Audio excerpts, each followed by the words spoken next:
Hello everyone, this is Rekha Devnani and welcome to operation NEET. बहुत ज़्यादा time ना waste करते हुए हम लोग अपने टॉपिक की तरफ बढ़ जाते हैं। जैसा कि आपने टाइटल में देखा होगा कि can I crack NEET in 150 days. बेटा कई सारे यूट्यूब पर आपने ये वाला टाइटल देखा होगा कि can I crack NEET in 150 days, can I crack NEET in 5 months.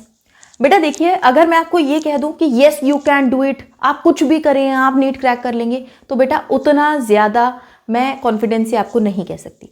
आपको कहते हैं ना, मतलब एक तरीके से मिथ में नहीं डालना चाहती मैं कि हाँ आप कर सकते हो, बट हाँ क्या पॉसिबिलिटीज हो सकती हैं, क्या रियलिस्टिक अप्रोच हो सकती है जिससे कि आप अपने सिलेक्शन की तरफ दिन ब दिन बढ़ते जाएं, वो मैं आपको बताना चाहती हूँ।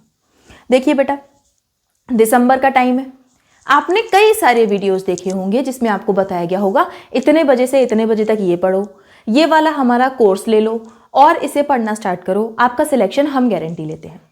इस टाइप का कुछ ही कोर्स सेलिंग का या फिर किसी टाइप के प्लानर का मैं एडवर्टीजमेंट नहीं कर रही हूँ। ना मैं ये कह रही हूँ कि मैं आपको टाइम टेबल बना के दे दूंगी, आप उसे प्रिंट करा के चिपका लो। मैं ऐसा नहीं करने वाली हूँ। मैं बड़ा ही आपको एक रियलिस्टिक अप्रोच बताऊंगी जिसको फॉलो करके आप अपना सिलेक्शन ले सकते हैं, बट अगर आप उसे फॉलो करेंगे ठीक से तो ही बेटा। तो बेटा देखो, can I crack NEET in 150 days? Again yes you can, but आपको कुछ चीज़ें इंप्लीमेंट करनी पड़ेंगी। ठीक है, यहाँ कोई कोर्स नहीं लेना है आपको। यहाँ मैं ये नहीं कह रही बेटा मैं आपको ना एक प्लानर दूंगी, टेलीग्राम से डाउनलोड कर लो और उसको फॉलो करना स्टार्ट कर दो। मैं ऐसा भी नहीं करूंगी। क्या तरीके हो सकते हैं? देखो 5 महीने बहुत ज़्यादा भी नहीं है, बहुत कम भी नहीं है, आप मिड में हैं। 5 महीने में अगर देखा जाए तो 2 साल का सिलेबस आपको कवर करना है, और 2 साल का सिलेबस 5 महीने में कवर करना एक बहुत ही डिफिकल्ट टास्क है, नो डाउट। और कहा जाता है कि बेटा आज का जो टाइम है ऑनलाइन सब कुछ अवेलेबल है, बहुत कुछ अवेलेबल है, आप चाहें तो घर बैठ के तैयारी कर सकते हैं, आपको पैसे की ज़रूरत नहीं है। मैं मानती हूँ बहुत कंटेंट अवेलेबल है, बट बेटा आपका देखा जाए तो यूट्यूब पर ज़रूरत से ज़्यादा कंटेंट अवेलेबल है। आप जब पढ़ने जाते हैं तो समझ ही नहीं पाते हैं। एक चैप्टर एक टीचर से पढ़ लिया, दूसरा चैप्टर दूसरे टीचर से पढ़ लिया, तीसरा चैप्टर तीसरे टीचर से पढ़ लिया, और आप ये डिसाइड ही नहीं कर पाए, क्योंकि आप मई से लेके अभी तक 7 महीने अपने वेस्ट करके आ चुके हैं। आप ये डिसाइड ही नहीं कर पाए कि मुझे कौन से टीचर से पढ़ना है। और आज भी अगर आप किसी नए टीचर का लेक्चर देख रहे होंगे, किसी नए टीचर का वीडियो देख रहे होंगे, उसने अगर आपको बोला कि मैं आपको 3 महीने में ये सिलेबस कंप्लीट करवाऊंगा, आप जाके उसके वन शॉट देखना स्टार्ट कर देंगे डेफिनेटली। आप आज भी क्लियर नहीं है कि आपको किस टीचर से पढ़ना है। बेटा यही सबसे बड़ी प्रॉब्लम है।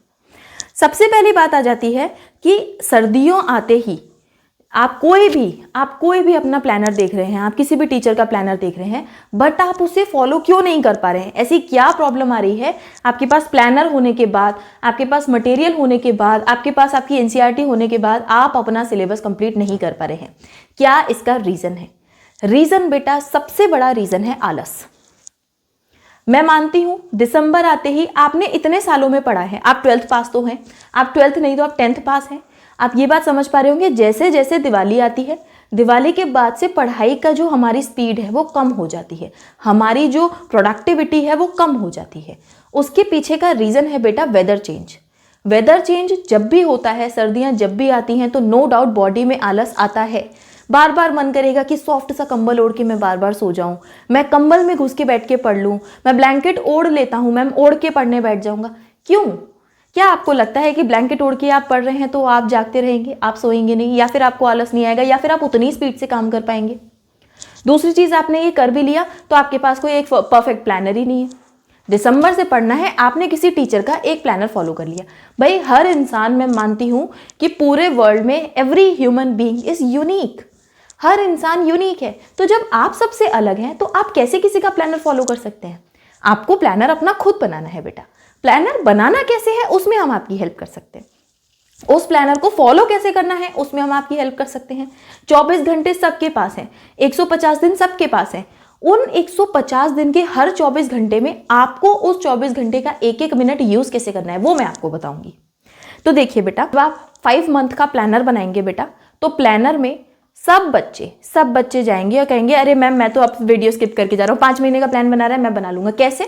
मैं क्या करूंगा, सबसे पहले अब मैं फटाफट से काइनेमेटिक्स पढ़ना स्टार्ट कर दूंगा। मैं पढ़ूंगा काइनेमेटिक्स, और काइनेमेटिक्स बायोलॉजी में मैं द लिविंग वर्ल्ड पढ़ लूँगा, एंड केमिस्ट्री में मैं मोल कंसेप्ट पढ़ने जाऊँगा। और यहाँ से मैं करूँगा शुरुआत, जो पिछले 2 साल पहले मुझे करनी थी वो मैं अभी दिसंबर में करूँगा। बेटा इसको यूज़ करना, ये वाला स्टडी प्लान बनाना, आपके जितने भी बच्चे नॉन सेलेक्टेड होते हैं सभी का ये कॉज होता है कि वो हमेशा दिसंबर में 0 से स्टार्ट करते हैं। The main reason of they are not selected, बहुत इंटेलिजेंट बच्चे आपको ऐसे मिलेंगे जिनका सिलेक्शन नहीं हुआ है।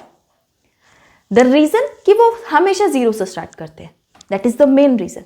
अभी बेटा 5 महीने में 2 साल का सिलेबस कंप्लीट करना है, रिवाइज करना है, उस सब के लिए आपको मोटिवेशन चाहिए। और मोटिवेशन आपको कोई और नहीं देगा, आपको यूट्यूब वीडियो देख लिया उससे मोटिवेशन टेम्परेरी है, आपको सेल्फ मोटिवेशन चाहिए। उसके लिए आपकी पढ़ाई ही आपको मोटिवेशन देगी। The number of students you get answer, you will more confident. समझ रहे हैं? उसके लिए ये आप जो सबसे बड़ी गलती करते हैं स्टार्टिंग फ्रॉम 1 चैप्टर, ये आपको नहीं करना है बेटा। तो मैम कैसे करें? फर्स्ट चैप्टर नहीं पढ़ा तो हमें कुछ नहीं आएगा। बेटा फर्स्ट चैप्टर काइनेमेटिक्स की अगर मैं बात करूं तो मैंने कई सारे इंस्टीट्यूट्स ऐसे देखे हैं जहां पर काइनेमेटिक्स 2-2 महीने चल रही है, 2 महीने 3 महीने काइनेमेटिक्स ही चल रही है। भाई 3 महीने काइनेमेटिक्स चल रही है, बाकी के में पूरा सिलेबस कवर हुआ है। तो काइनेमेटिक्स को तो आपने डिटेल में पढ़ा है ना, बाकी चैप्टर्स पढ़ो जिसमें से नंबर ऑफ क्वेश्चन आने के चांसेस ज़्यादा हैं, वहाँ से पढ़ो, स्मार्ट वर्क करो ना। क्वेश्चन सेंट्रिक होके जब आप पढ़ेंगे तो आप ज़्यादा प्रैक्टिस कर पाएंगे, ज़्यादा आप अच्छे से इसको इम्प्लीमेंट कर पाएंगे। मैं ऐसा नहीं कह रही कि काइनेमेटिक्स हम नहीं पढ़ेंगे, बट थोड़ा सा सीक्वेंस हम लोग डिफरेंट कर लेते हैं। फॉर एग्जाम्पल फिजिक्स अगर हम चूज़ कर लें तो फिजिक्स में सबसे पहले अगर आप मॉडर्न फिजिक्स को करना स्टार्ट करते हैं तो modern physics is little easier. 4-5 इसमें चैप्टर हैं, छोटे छोटे से फॉर्मूलाज हैं, लगा लगा के आंसर आ जाते हैं। तो एक नीट के बच्चे के लिए मॉडर्न फिजिक्स से ज़्यादा ईजी क्या हो सकता है? और अगर आप इसको करने पे आएँ तो 1 हफ्ते के अंदर कंप्लीट भी कर जाएंगे। तो 1 हफ्ते के अंदर 4 से 5 क्वेश्चन अगर आप अपने अरेंज कर लेते हैं, यानी कि नीट एग्जाम की आप 20 नंबर, फिजिक्स के 20 मार्क्स आप अपने पास सिक्योर कर लेते हैं, तो इससे ज़्यादा बड़ा कॉन्फिडेंस आपको कहीं चाहिए? इससे ज़्यादा बड़ा आपको मोटिवेशन कहीं चाहिए क्या? नहीं। अब डेफिनेटली यहाँ से आप मोटिवेटेड हो जाएंगे। आप पकड़ लीजिए heat is also good, heat is also a easy topic, बहुत ही ईजी टॉपिक है, हीट कर लीजिए। इससे भी आपके 3 से 4 क्वेश्चन बन जाएंगे। Again you are getting 20 marks from the heat. 1 हफ्ते का ये भी है। अब आप देखिए कि आज आपने डे 1 से स्टार्ट किया है और 15 दिन बाद तक आप अपने 40 मार्क्स सिक्योर कर चुके हैं इन फिजिक्स, जो कि आपके अभी कुछ सारे बच्चे ऐसे होंगे जो फिजिक्स में अभी भी 40 मार्क्स नहीं ला पा रहे हैं, और अब आपके 40 मार्क्स यहाँ पर सिक्योर हो गए बेटा। Can you imagine? इससे ज़्यादा बड़ा बूस्ट क्या होगा? भाई फिजिक्स में मैंने 40 मार्क्स सिक्योर कर लिए। आ जाइए, अब जो आपने काइनेमेटिक्स पढ़ी है 2 महीने, रगड़ी है, उसे रिवाइज करिए। वर्क पावर एनर्जी यहाँ से कर डालिए, एनएलएम कर डालिए, circular motion, centre of mass, जो भी आपके सिलेबस में दिया हुआ है उसको एक बार से कर डालिए। और ये भी आपको करने में मैं कहती हूँ 10 डेज मैक्सिमम लगेंगे। और यहाँ से भी आपके बेटा 6 से 7 क्वेश्चन बन जाएंगे। समझ रहे? यहाँ से भी आपके 6 से 7 क्वेश्चन बन जाएंगे। तो टोटल में मिलाकर अगर मैं देखूं तो आपके 70 मार्क्स हो चुके हैं। अब भाई फिजिक्स में आप 70 मार्क्स ला चुके हो 1 महीने के अंदर, हार्डली 1 महीने के अंदर आप फिजिक्स में 70 मार्क्स सिक्योर कर चुके हो। अब आ जाओ, ऑप्टिक्स कर लो, चाहो तो इलेक्ट्रोस्टैट कर लो, और जब इलेक्ट्रोस्टैट करने बैठो तो ग्रेविटेशन साथ में करना बेटा, क्योंकि जब आप ग्रेविटेशन करते हो और इलेक्ट्रोस्टैट करते हो दोनों के फॉर्मूलाज आप देखोगे सिमिलर हैं। रिवीजन में, प्रैक्टिस क्वेश्चन में बहुत हेल्प मिलेगी। इधर से आपके मार्क्स सिक्योर हो गए। 1 हफ्ते का ये भी टॉपिक है बेटा।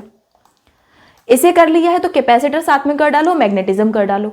अगर आपने इससे पहले ऑप्टिक्स नहीं किया है तो ऑप्टिक्स को यहाँ लगा लो, और अगर कर लिया है तो वेल एंड गुड। ठीक है, इसके बाद में बचे हुए रोटेशन, प्रॉपर्टीज ऑफ मैटर, या आपके इक्का दुक्का जो चैप्टर्स बचते हैं जो आपको थोड़े से हार्डर लगते हैं, एसएचएम अगर सिलेबस में है बेटा। I am not a physics teacher, obviously I am a biology teacher, तो मैं बहुत ज़्यादा आपको नहीं बता सकती, बट हाँ इस तरीके से जब आप करेंगे तो आपके फिजिक्स में 180 मार्क्स कोई नहीं छीन सकता। मैं कह रही हूँ बहुत टेक्निकल क्वेश्चन आ गए तो आपके 170 तो कोई नहीं ले सकता, और ये आप 3 महीने के अंदर फिजिक्स में सिक्योर कर रहे होंगे। इसी के साथ में केमिस्ट्री की अगर मैं बात करूँ तो केमिस्ट्री आपकी इनऑर्गेनिक, ऑर्गेनिक एंड फिजिकल है। सबसे पहले मुझे ऐसा लगता है कि लर्निंग पोर्शन आपको पहले कवर करना चाहिए। रीज़न कि जब आप लर्निंग पोर्शन कवर कर लेंगे ना, फिर जब आप टेक्निकल पढ़ रहे होंगे तो वहाँ पर आप इसे रिवाइज करते जाएंगे। मुझे अब तक, मैंने क्लास 12th में तो केमिस्ट्री पढ़ी थी ना, तो मुझे हमेशा इनऑर्गेनिक केमिस्ट्री डिफिकल्ट लगती थी। रीज़न कि जो इनऑर्गेनिक केमिस्ट्री है ना, मतलब ऐसा है कि रटना है उसमें काफ़ी कुछ, तो लर्निंग वाला पोर्शन वो मेरा थोड़ा सा डिफिकल्ट मुझे लगता था। तो क्या करिए, इनऑर्गेनिक केमिस्ट्री को स्टार्ट करिए, पीरियोडिक टेबल और केमिकल बॉन्डिंग को अच्छे से पढ़ डालिए बेटा। एक हफ्ते में ये दोनों चैप्टर हो जाएंगे और इनके जितने एक्सेप्शन वाले पॉइंट्स हैं या जितने एक्सेप्शन वाली सीरीज हैं या कुछ फॉर्मूलाज हैं, उनका एक चार्ट बना लीजिए। ठीक, इसके बाद में P block and D and F block आपका, मैं कहती हूँ पी ब्लॉक के लिए पूरा एक हफ्ता दीजिए, कोई दिक्कत नहीं है। डी एंड एफ ब्लॉक आपके आने वाले 3-4 दिन में हो जाएगा। 10 दिन में आप इसको कर लीजिए और इसका हमेशा बनाइए रिएक्शन चार्ट। ठीक है, अब बचेगा कोऑर्डिनेशन। ये तो बहुत ही इंटरेस्टिंग टॉपिक है, ये आप 3 से 4 दिन में कर जाएंगे तो 15 दिन का आपका ये हो जाएगा बेटा। समझ रहे हैं? आपकी इनऑर्गेनिक हो गई है। अब एक मेजर पोर्शन आपका हो चुका है। आ जाइए ऑर्गेनिक केमिस्ट्री पर। जीओसी को इतने डिटेल में पढ़िएगा कि आगे मुझे कोई दिक्कत ही ना आए। तो इसको आप एक हफ्ता पूरा दो और जीओसी को बहुत घिस के पढ़ डालो। जीओसी हो गई ना, तो अब आपका hydrocarbon, halogen compounds, alcohol, phenol, ether and nitrogen containing compound जैसे जो चैप्टर्स हैं, इनके आप बहुत इजीली रिएक्शन चार्ट्स बना सकते हैं। क्या करेंगे, आप बनाएंगे इनके प्रिपरेशन के अलग चार्ट और इनके केमिकल प्रॉपर्टीज के अलग चार्ट। 2-2 टाइप के चार्ट बनाएंगे। हर चैप्टर आपका 2 शीट्स में कंप्लीट हो रहा होगा और इसको आप लगभग 3 से 4 दिन, 3 से 4 दिन, 3 से 4 दिन में, मैं कहती हूँ टोटल आपके 15 दिन में ये चैप्टर कंप्लीट हो जाएंगे। बायोमोलिक्यूल्स को आप बायोलॉजी के साथ पढ़िएगा। जब बायोलॉजी का बायोमोलिक्यूल पढ़ें तो आप इसकी अपनी एनसीईआरटी साथ में रख लीजिएगा। फिजिकल केमिस्ट्री में no doubt mole concept is very important, और अगर आपने ये पढ़ लिया तो इसको पढ़ने के बाद में solution will be easier. Atomic structure बहुत ईजी है क्योंकि आप मॉडर्न फिजिक्स में ऑलरेडी पढ़ चुके होंगे, तो उसके साथ में आप रिवाइज भी कर लीजिएगा। काइनेमेटिक्स इज द, मुझे लगता है सबसे इजी चैप्टर अगर आपके फिजिकल केमिस्ट्री का है तो वो काइनेमेटिक्स है। काइनेमेटिक्स बोलते हैं chemical kinetics, yes chemical kinetics है, इसको पढ़ डालिएगा। अब आपको क्योंकि इक्विलिब्रियम पढ़ना है तो इससे पहले एक बार रेडॉक्स रिएक्शन से गो थ्रू हो जाइए और लास्ट में थर्मोडायनेमिक्स पढ़ के आपकी केमिस्ट्री डन। यस, समझ रहे हैं? फिर आती है बायोलॉजी। बायोलॉजी बेटा आपकी खुद की है, आप जो चाहें जैसे चाहें वहां से स्टार्ट करिए, बट कभी भी लिविंग वर्ल्ड से स्टार्ट नहीं करना। ठीक है, अगर आप बॉटनी से स्टार्ट कर रहे हैं या आप जूलॉजी से स्टार्ट कर रहे हैं, आपका सीक्वेंस एक आइडल सीक्वेंस क्या होना चाहिए मैं वो आपको बता रही हूँ। आप इसको अपने हिसाब से मॉडिफाई कर सकते हैं। मान लीजिए कोई बच्चा इकोलॉजी में वीक है तो वो सबसे पहले इकोलॉजी कवर करेगा, उसके बाद में बाकी चैप्टर्स। अगर कोई बच्चे की इकोलॉजी अच्छी है, मॉर्फोलॉजी वीक है, तो मॉर्फोलॉजी को वो पहले करेगा। ठीक है, तो अगर आप जूलॉजी से स्टार्ट कर रहे हैं तो जूलॉजी में सबसे पहले एनिमल किंगडम पढ़ डालिए क्योंकि इसमें काफ़ी ज़्यादा लर्निंग वाला पोर्शन है। एनिमल किंगडम के बाद में animal tissue, cockroach and frog साथ में कवर कर जाइए। फ्रॉग पढ़ने के बाद में ह्यूमन फिजियो बहुत अच्छी लगेगी, उसे पढ़ डालिए। और ह्यूमन फिजियो जैसी हो जाए ह्यूमन रिप्रोडक्शन को भी रैप अप कर लीजिए। ह्यूमन रिप्रोडक्शन हो गया तो रिप्रोडक्टिव हेल्थ चुटकियों का खेल है, और जब हेल्थ का एक चैप्टर पढ़ लिया तो हेल्थ एंड डिजीज भी यहाँ कवर कर लो, और लास्ट में इवोल्यूशन को करके आपकी जूलॉजी कंप्लीट। बॉटनी का अगर सीक्वेंस में देखूं तो बेटा सबसे पहले मॉर्फोलॉजी करो, मॉर्फोलॉजी में बहुत लर्निंग पोर्शन है। फिर एनाटॉमी करो, सबको डिफिकल्ट लगती है ये। फिर प्लांट फिजियो कर लो, इतना आपका मेजर पोर्शन 11th का कवर हो जाएगा। फिर जेनेटिक्स पर आओ, बट जेनेटिक्स करने से पहले सेल को पढ़ लो। सेल पढ़ लिया, जेनेटिक्स पढ़ ली, तो बायोटेक को भी यहाँ पर रैप अप कर लो। बायोटेक आपने पढ़ ली है तो अब आ जाओ लिविंग वर्ल्ड पर, बायोलॉजिकल क्लासिफिकेशन पर। क्लासिफिकेशन पढ़ने के बाद माइक्रोब्स वाला क्लास 12th का चैप्टर रिवाइज कर लेना, बहुत अच्छा हो जाएगा। प्लांट किंगडम पर आ जाना, प्लांट किंगडम हो जाए तो sexual reproduction in flowering plant कर लेना, और ये हो जाए तो लास्ट में इकोलॉजी। बेटा अब मैं ये नहीं कह रही कि बिल्कुल इसी सीक्वेंस से पढ़ो। अगर आपको ऐसा लगता है कि इकोलॉजी वीक है तो उसे पहले रख लो, आपको लगता है मॉर्फोलॉजी एनाटॉमी वीक है तो उसे पहले रख लो, आपको लगता है कि ये सब मुझे आता है सिर्फ और सिर्फ मुझे प्लांट फिजियो में दिक्कत है तो आप प्लांट फिजियो को पहले रख लो। मैं आपको ये नहीं कह रही कि आप इस तरीके से पढ़ो, इट्स जस्ट अ पैटर्न की जिससे आपको एक रिलेटेबल चीज़ें आप कर सकते हो। समझ रहे हैं? तो बेटा ये तो हो गई सीक्वेंस की बात कि कैसे पढ़ना है, कैसे कॉन्फिडेंस बूस्ट करना है। अब बात आती है कि मैम डेली ये सब करना ईजी लगता है क्या आपको? हम पढ़ते हैं, हमें पता है। मैं बताती हूँ कैसे करना है। दिन में 24 घंटे हैं, मैं नहीं कह रही आप 20 घंटे पढ़ो, मैं नहीं कह रही आप 18 घंटे पढ़ो, 16 भी नहीं पढ़ना है, जस्ट आपको 12 घंटे निकालने हैं। और वो 12 घंटे निकालना मैं आपको बताती हूँ कितना ईजी है। एक दिन में 24 घंटे हैं आपके पास, उसमें से आप 4 स्लॉट बनाओ 3-3 घंटे के। आपका एग्जाम 3 घंटे का होता है ना, 3 घंटे के स्लॉट निकालो, 4 हो गए आपके 12 घंटे। देखिए 4 × 3 12 हो गया ना। 4 स्लॉट बना लिए 3-3 घंटे के। बनेंगे कैसे मैं बताती हूँ। कोई ज़रूरत नहीं है रात को देर में जागने की। सो 5:30 बजे उठ जाओ, 5:30 बजे उठ जाओ। उठने के बाद में मैं ये नहीं कह रही कि बुक उठाओ और रटना स्टार्ट कर दो। जस्ट आपको क्या करना है, 5:30 बजे उठने के बाद में आप योगा करते हैं, मेडिटेशन करते हैं, खूब सारा पानी पी लीजिए, दूध और अपने जो फ्रूट्स आप खा सकते हैं, कुछ नट्स खा सकते हैं एनर्जी के लिए, ये सब करिए। थोड़ा बहुत वॉक करके आइए और अपना आधा घंटा ऐसे स्पेंड करिए, जिसे आप मी टाइम कह सकते हैं। आधा घंटा ये स्पेंड करने के बाद में बेटा फुल कपड़े पहन लीजिए। अब बिस्तर में वापस नहीं जाना है, बैठ जाइए अपने टेबल चेयर पर। टेबल चेयर पकड़ के आप बैठ गए हैं। अब आपको अपना लगाना है फर्स्ट स्लॉट 6 से 9 का। It is your first slot और इसमें आप कुछ नया नहीं पढ़ेंगे। एक दिन पहले आप जो पढ़ चुके हैं उसे रिवाइज करेंगे, क्योंकि एक दिन पहले आप पढ़ चुके हैं उसे जब आप रिवाइज कर रहे हैं तो आपको जो कॉन्फिडेंस का बूस्ट मिलेगा ना बेटा, मॉर्निंग में अगर कोई आपको कॉन्फिडेंस का बूस्ट दे रहा है और आप खुद दे रहे हैं तो उससे बड़ा कोई मोटिवेशन नहीं है। समझ रहे हैं? अब आप फुल एनर्जाइज हैं, फुली मोटिवेटेड हैं और एकदम तैयार हैं और पढ़ने के लिए। लेकिन यहाँ पर अपनी एनर्जी खत्म नहीं करनी है। इस एनर्जी को सिक्योर करके रखिए। जाइए 1 घंटे का रेस्ट ले लीजिए। इस 1 घंटे में आपका जो 9 से 10 बजे का रेस्ट है, इसमें आप ब्रेकफास्ट करिए, आप नहाइए धोइए, थोड़ा बहुत वॉक कर लीजिए, अपने मम्मी पापा से बात कर लीजिए, जो आपकी फिजिकल एक्टिविटीज़ हैं वो आप करिए। लेकिन 10 बजे करेक्ट आ जाइए वापस अपने टेबल पर। 10 से 1 बजे का दूसरा स्लॉट लगाइए। अब क्योंकि आपके अंदर एनर्जी बहुत है, इस फर्स्ट स्लॉट में जो आपका सबसे ट्रिकी सब्जेक्ट है उसे पढ़िए। क्योंकि आपके पास एनर्जी बहुत है, अभी सबसे ट्रिकी सब्जेक्ट को ले लीजिए। अब आपको फिजिक्स ट्रिकी लगता है, आपको केमिस्ट्री ट्रिकी लगता है, आपको बायोलॉजी ट्रिकी लगता है, इट्स ऑल ऑन यू। आपको जो ट्रिकी लगता है आप उसे पढ़िए। 3 घंटे आपके ऐसे होने चाहिए कि आप उसमें, आपका कोई टॉपिक है तो उसे कवर कर रहे होंगे, अपने फॉर्मूला शीट भी प्रिपेयर कर रहे होंगे और क्वेश्चन प्रैक्टिस भी कर रहे होंगे। ठीक है? क्योंकि आपके 200 क्वेश्चन एक दिन के होने चाहिए, तो आप सब्जेक्ट के हिसाब से उन क्वेश्चंस को भी कर रहे होंगे। ठीक, इस 3 घंटे के स्लॉट को आप ऐसे भी बना सकते हैं कि 2 घंटे आपने पढ़ा और 1 घंटा क्वेश्चन प्रैक्टिस किया, लेकिन साथ में करना है। अब वापस से आ जाइए, बहुत ज़्यादा आप कोई संत महात्मा नहीं है, 1 घंटा फिर रेस्ट करिए। जब आप रेस्ट करेंगे बेटा, 1 घंटा आपका होगा लंच का। आप लंच करिए, आप अपनी मम्मी से बातें करिए, आप गप्पे मारिए। बट मैं ये आपको सजेस्ट करती हूँ कि सोशल मीडिया पर मत जाइएगा, उसमें आपको पता नहीं चलेगा शाम के 7 बज जाएंगे। ठीक है? तो आप जो भी एक्टिविटीज़ करते हैं वो सब करिए। फ़ोन बिल्कुल बंद रखिए। अगर आप लेक्चर ले रहे हैं तो उसके लिए फ़ोन रखिए। बाकी DPPs हो गई, प्रैक्टिस पेपर हो गए, क्वेश्चन पेपर हो गए, कहीं भी ऑनलाइन सोर्स से ले रहे हैं तो प्रिंट आउट करा लीजिए। थोड़े पैसे लगेंगे बट आपका टाइम बहुत बच जाएगा। ठीक है? फिर बना लीजिए 2 से 5 का स्लॉट, और ये स्लॉट आपका सबसे ज़्यादा सीरियस और क्रूशियल स्लॉट है, क्योंकि इस टाइम में ही होने वाला है आपका 4 मई को एग्जाम। ठीक, तो ये स्लॉट आपका सबसे ज़्यादा इंपॉर्टेंट है बेटा। इस स्लॉट में आप क्या करेंगे, सेकंड सब्जेक्ट पढ़ेंगे। ठीक है? 2 घंटे पढ़ेंगे, 1 घंटा उसकी क्वेश्चन प्रैक्टिस करेंगे, फिर 1 घंटा फिर से रेस्ट करिए, आराम करिए। आपका ब्रंचिंग टाइम है, आप चाय पीते हैं आप चाय पीजिए, आप जूस पीते हैं, दूध पीते हैं, जो आप करते हैं आप वो करिए। ब्रंचिंग करिए, थोड़ा बहुत खाइए पिए, थोड़ा टहल कर आइए बाहर से। दोस्तों के साथ में मत निकल जाइएगा अगेन 4-4 घंटे के लिए, बट 1 घंटा आपका टाइम फिक्स होना चाहिए। टाइमर लगा के जाइए अपनी घड़ी में और टाइम फिक्स करके जाइए।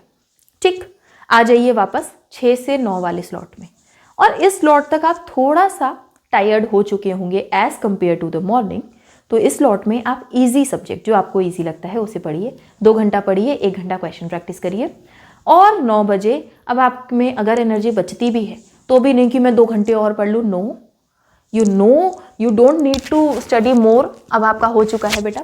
अब आप 9 बजे उठिए, 1 घंटा खाना खाइए, पापा से बात करिए, आपको जो करना है करिए, अपने भाई बहन से बात करिए, खेलिए, और आ जाइए 10 बजे वापस से अपने टेबल पर। डोंट वरी, एक और स्लॉट नहीं लगा रही मैं। अब आ जाइए वापस से अपने टेबल पर, और अब आपको कल क्या पढ़ना है उसकी प्लानिंग करिए। उसकी प्लानिंग करिए, अपने टेबल पर चिपकाइए, और 10:30 बजे चुपचाप से कंबल ओढ़ के सो जाइए। अब आपको और ज़रूरत नहीं है कि आप पढ़ें, और आपको और ज़रूरत नहीं है कि आप मम्मी से फ़ोन लेकर जाएं कि मम्मी मैं तो फ़ोन में रिवीजन करूंगी या करूंगा, और ब्लैंकेट में उठ के आप चैटिंग करना स्टार्ट कर दें। चैटिंग को थोड़े दिन के लिए बंद कर दें बेटा। अभी आप आराम से सो जाइए। 10:30 बजे से सुबह 5:30 बजे तक आप सो रहे होंगे। 7 घंटे की नींद मैं मानती हूँ मोर देन इनफ है। तो इस नींद को लेने के बाद में क्वालिटी स्लीप जब आप लेंगे, क्योंकि आप बिना फ़ोन के सो रहे हैं, आपका नेक्स्ट डे मॉर्निंग सुबह 5:30 बजे का बहुत ही हेल्दी हो जाएगा। अब आप नेक्स्ट डे फिर उठेंगे 5:30 बजे, तीनों सब्जेक्ट का रिवीजन करेंगे और इस तरीके से अपना डेली का रूटीन फॉलो करेंगे। बट ये आपको मंडे टू संडे नहीं करना है। इसका जो रूटीन है बेटा, ये रूटीन आपको थोड़ा सा चेंज करके फॉलो करना है। जैसे कि मंडे टू फ्राइडे आप इस तरीके से ही फॉलो कर रहे होंगे कि स्लॉट 1, स्लॉट 2, स्लॉट 3 सब सब्जेक्ट पढ़ रहे होंगे। फ्राइडे के बाद में सैटरडे जब आएगा तो आप सैटरडे को ये तीनों सब्जेक्ट का रिवीजन, तो फर्स्ट स्लॉट तो सेम ही रहेगा, सेकंड स्लॉट में आप फर्स्ट सब्जेक्ट का कुछ नया नहीं पढ़ रहे होंगे, आप इसको रिवाइज कर रहे होंगे। जितना आपने एक हफ्ते में पढ़ा है वो सब रिवाइज कर रहे होंगे। दूसरे स्लॉट में भी आप सेकंड सब्जेक्ट का जितना आपने एक हफ्ते में पढ़ा है वो आप रिवाइज कर रहे होंगे। तीसरे स्लॉट में भी थर्ड सब्जेक्ट का जितना आपने अभी तक पढ़ा है उसे रिवाइज कर रहे होंगे। और संडे जैसे ही आएगा आप टेस्ट देंगे, उसके लिए भी सेम स्लॉट्स बनेंगे। फर्स्ट स्लॉट में आप तीनों सब्जेक्ट का रिवीजन कर लेंगे और अगर आपको लगता है कि मेरा रिवीजन कंप्लीट हो चुका है तो आप जो सेकंड स्लॉट है उसको फन स्लॉट बना सकते हैं, कोई मूवी देख सकते हैं, अपने भाई बहनों के साथ में बाहर जा सकते हैं, बट मेक श्योर कि सेकंड स्लॉट से पहले आप वापस आ जाए, क्योंकि सेकंड स्लॉट है आपका टेस्ट का बेटा और इस टाइम में ही आपको टेस्ट देना है। चाहे आप ऑनलाइन दे रहे हो, चाहे आप ऑफलाइन दे रहे हो, कहीं से टेस्ट पेपर अरेंज कर रहे हो, पेपर को डाउनलोड कर लीजिए, प्रिंट आउट करा लीजिए और 2 से 5 में टेस्ट जरूर दीजिए। टेस्ट देने के बाद में 1 घंटा आराम करिए और फोर्थ स्लॉट में इसकी एनालिसिस करिए और अपने डाउट्स क्लियर करिए। और अगर आपको डाउट्स क्लियर करने के लिए कोई सोर्स नहीं मिल रहा है तो मेरा एक डाउट ग्रुप बनाया हुआ है मैंने टेलीग्राम पर, वहाँ पर जाके अपने डाउट्स भी आप डिस्कस कर सकते हैं। सारे बच्चे वहाँ पर सिर्फ पढ़ते हैं, वहाँ पर कोई एक्स्ट्रा बातें नहीं करते हैं, सिर्फ पढ़ते हैं। आप वहाँ पर भी अपने डाउट्स डिस्कस कर सकते हैं। ठीक, इतना हो गया ये प्लान। अब आप समझ पा रहे हैं कि मैंने आपको सिलेबस कंप्लीशन का भी बता दिया, मैंने आपको रिवीजन का भी स्ट्रैटेजी बता दी। सिलेबस कंप्लीशन प्लस रिवीजन आप 5 महीने में इस तरीके से कर जाएंगे और सिलेबस ऑलमोस्ट आपका 3 to 3.5 मंथ्स में इस तरीके से कंप्लीट भी हो जाएगा। जैसे ये कंप्लीट हो जाएगा बेटा, आगे के आने वाले जो आपके 2 महीने बचेंगे वहाँ फिर मैं आपको स्ट्रैटेजी बताऊंगी कि इन्हीं स्लॉट्स में आपको रिवीजन की प्रैक्टिस कैसे बढ़ानी है बेटा और अपनी प्रिपरेशन को एक एज, एक्स्ट्रा एज कैसे देना है। इस सब को इम्प्लीमेंट करने के लिए 2 की पॉइंट्स आपको पता होने चाहिए। पहला कंसिस्टेंसी, दूसरा मोटिवेशन।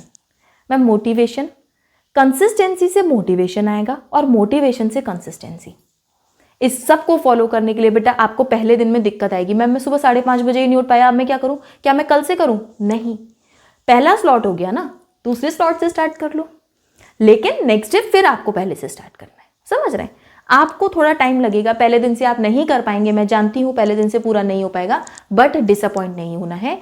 आप क्या करेंगे, इसको फॉलो करेंगे। आपको 7 दिन में या तो आप इसको इम्प्लीमेंट कर जाएंगे और अगर आपको ज़्यादा टाइम लग रहा है तो आप 21 दिन मैक्सिमम आपको लगेंगे और आप इसे इम्प्लीमेंट कर जाएंगे।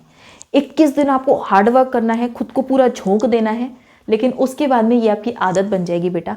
और आगे आने वाले 5 महीने 4 मई से पहले तक आप इसी को फॉलो करेंगे, चाहे कुछ हो जाए, चाहे लाइट हो चाहे ना हो, जो भी मौसम हो, जो भी वेदर हो, जो भी कंडीशंस हो, आपको इसी को इम्प्लीमेंट करना है। ऐसा नहीं कि मैम मेरा आज एक स्लॉट में ना मैं मिस हो गया था तो रात को देर तक पढ़ूंगा, नहीं।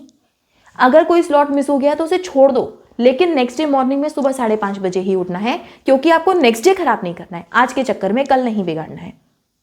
समझ रहे? तो सोना टाइम से है, उठना टाइम से है और अपने स्लॉट्स का टाइमर लगा के अपनी घड़ी में आपको रखना है। और बेटा इन्हें इम्प्लीमेंट करिए। डेफिनेटली अगर आपने ये पैटर्न जो मैंने आपको बताया, अगर आपने इसे फॉलो कर लिया तो दुनिया की कोई ताकत ऐसी नहीं है जो आपके सिलेक्शन को रोक सके। और अपने आप से कहिए yes I can do it. बहुत ज़्यादा दिक्कत नहीं है। टेस्ट सीरीज आप, एक बात ये, टेस्ट सीरीज जो भी आप कर रहे हैं तो बेटा ये कोई अच्छी क्वालिटी की टेस्ट सीरीज होनी चाहिए। बायोलॉजी की तो आप जितने क्वेश्चन करो कम है। तो मेरे टेलीग्राम चैनल पर मैं एक बायोलॉजी की टेस्ट सीरीज भी वहाँ चला रही हूँ, 30 क्वेश्चंस का रहता है वीकली टेस्ट, तो आप उसे भी एडिशनली ऐड कर लीजिए अपने सिलेबस में, ताकि आपके बायोलॉजी के और क्वेश्चन प्रैक्टिस हो पाए। तो बेटा ये है आपका, मेरा ये चैनल का लिंक है, ये मेरे चैनल का नेम है एंड ये मेरे डाउट ग्रुप का नेम है, आप वहाँ जाकर ज्वाइन कर सकते हैं। इसी तरीके से आपकी स्टडीज़ रिलेटेड और भी कोई क्वेरीज़ हैं, आपको और भी कोई दिक्कत है, सभी पर मैं डे बाय डे आपको वीडियो बनाकर बताती रहूँगी। तो आप चैनल को सब्सक्राइब करके बेल आइकन क्लिक कर लीजिएगा। और बेटा और बेटा अगर आपको अभी भी कोई डाउट बचा हो तो आप मुझे कमेंट सेक्शन में ज़रूर बता सकते हैं। मैं पूरी कोशिश करूँगी कि मैं आपको उसका आंसर टाइम से कर पाऊँ। तो अभी क्या देख रहे हो, यूट्यूब पर और ज़्यादा देर तक मत रुको, जाओ और अपना कल का टाइम टेबल बनाओ। Bye bye.